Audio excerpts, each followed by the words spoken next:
able to use that vacuum pressure to remove the object from the victim. It's as easy as place, push, pull.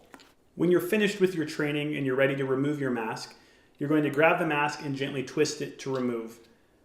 Place your thumb on the inside of the mask and your fingers on the outside, gently twist, and remove your mask. Let's practice using the device to create a forceful cough. It's as easy as place, push, pull. To place the device properly on the choking victim, you're going to set the device just over the bridge of the nose and just above the chin. You're going to use a C for your index finger and your thumb, and an E for the rest of your fingers that will fit along their chin.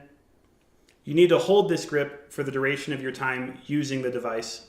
So we have place, and for push, it's a sharp, short push down, and then it's a sharp pull up to remove the object. It's as easy as place, push, pull. Thus, because LifeHack is accessible and easy to use, there's a growing amount of support around this amazing device. There have been a growing number of peer-reviewed medical studies as well as medical experts that support this device as a safe and effective tool to use during a choking emergency. It's an essential piece of gear for both lay people and first responders to have another piece of gear in their tool belt during a choking-related emergency. As we talked about earlier, LifeHack is meant to be used when standard BLS protocol doesn't work. And in some situations, for somebody who's in a wheelchair, standard BLS protocol isn't possible to be able to assist them. Same thing if there's a pregnant woman, you can't give the Heimlich because you could harm the baby.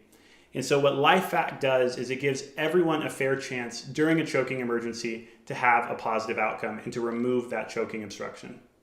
When using LifeHack during a choking emergency, if you were unsuccessful at removing the object after the first pull, here's two things to take a look at.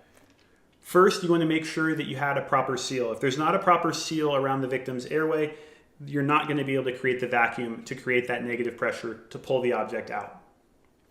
The second thing is you want to make sure that you're giving short, quick bursts. So not long pull movements.